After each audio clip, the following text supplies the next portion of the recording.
today I built this medieval house. I think it looks really nice. The only problem is my replay mod kind of crashed on me, so I lost all the footage for this, but I was really proud and I wanted to show it off, so I decided to do something I don't usually do and build an interior. I'm gonna kind of talk my way through it if you guys like want to start building, getting into it, because I believe you guys can be really amazing builders and you just need to know a few things. So if you want to maybe future, maybe if you want me to talk in detail a bit more about this later, then feel free to leave a comment. I would be totally down if you guys seem interested. Alright, so getting on to the actual building process here, I did have a little mess around, because you're not going to build everything perfectly immediately. That's like a really important thing, that a lot of people have this idea in their head that if it doesn't work out first time, then you're a terrible builder. But no, it happens all the time, and eventually I got what I wanted. Redid the logs, stairs. I was pretty happy with it. I put in a roof. Another great thing is adding depth in your builds is amazing. Like outside, inside, always add your depth. My roof, I've got my support logs and a lot of slab stairs. It just adds a lot of depth, and I think that's really valuable in a build. Going on to the actual detail work, I'm really new to interiors, I must say, and I struggled. The only thing I know is barrels and bookshelves, so I went with that and added some obviously some greenery and some pot plants. Wait, crap. Some pot plants and some paintings. It looked really empty though, so I started to place some carpet around. Still was a little bit unsure what to do. I was looking at some inspiration and thought maybe I could put a bench in the middle, but it just didn't look right. So yet again, not everything's gonna work out immediately. I'm just doing some trial and error and just trying to add detail and make it look, well, cohesive and nice. Another big tip is using similar blocks throughout your entire base or house or build really makes it feel connected and just looks way better. So here I've kind of gone with spruce and oak. I think I do add a bit of dark oak as well, and it just looks really nice. For small details, I think, well, as someone that struggles to come up with small details, the only thing I can really think of is flower pots, paintings, bookshelves, but campfires look really nice as maybe some timber. I do have a fireplace upstairs, also kind of makes sense, and lecterns. They are just really aesthetic. Always adding a desk as well, and just shelves.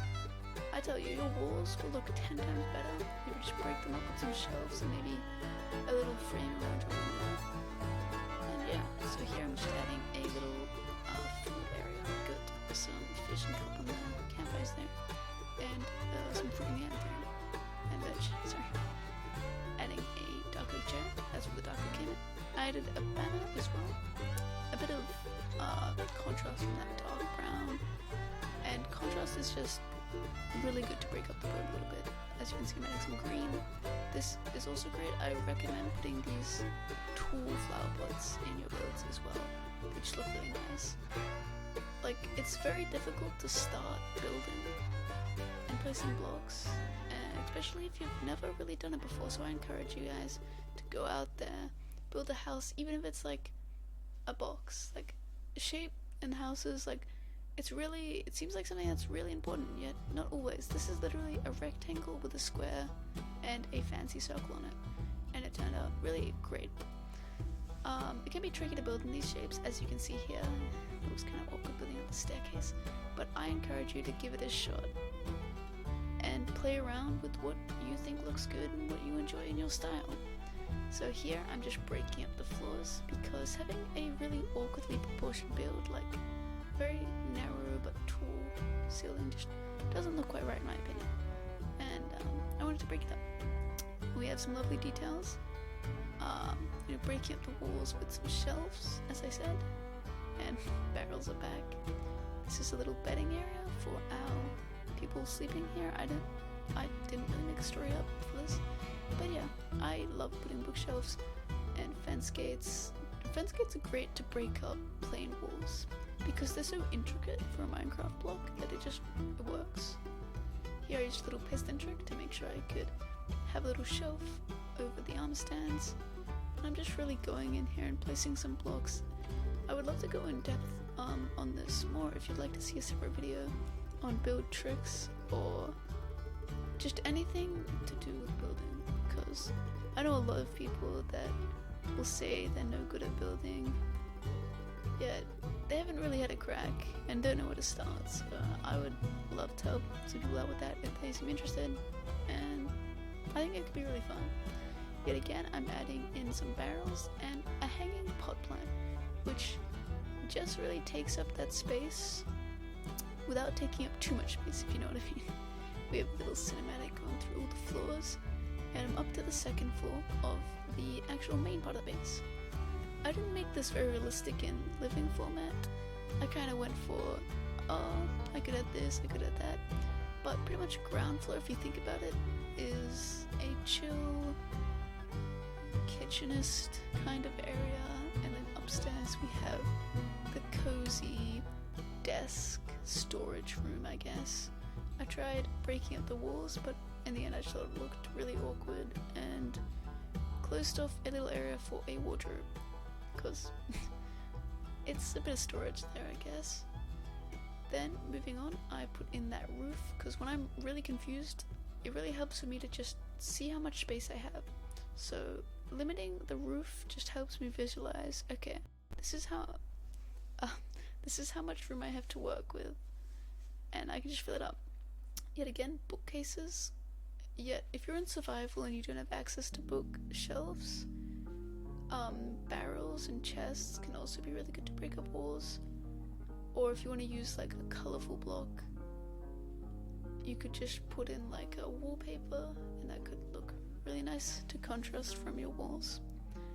Another thing I kind of wanted to prove with this house is you don't have to use you don't have to use like really fancy blocks. I mean, I'm using literally stone and spruce. If you get the right biomes, you can get this day one, except building this big house would take more than day one. The roof is pretty fancy with some nether blocks and some fully oxidized copper, which would be a nightmare. But really, the building doesn't have to be this big complex process that requires all this time, resources. You can just use the basic materials and it will still look really nice, especially if you know what you're going for. I encourage you to think of a theme or a block palette. I would love to go in depth about block palettes more later, because it is something that can truly make pre-build just go so much better. Like, way easier. That's what I'm trying to say here. But anyway, for the top floor here, I wanted to make it like an attic, and I kind of just gotta have fun playing around with what, because I'm also new to this, what might look good and fill up some space. I was originally going with a fancy couch, but decided to make a little meeting table with these chairs from earlier. Keeping that consistency, as you can see, we have all the wood types the same, the dark oak. The only difference is that bright blue pop, which I've kind of incorporated with the carpets downstairs, so you can kind of see I'm tying everything together. But with that, we've actually finished our build and get a little quick fly through of all the different floors. It's very quick, but it kind of shows the build, and I'm pretty proud, and I just want to say that you guys can build. Just go out there and build anything. You got this.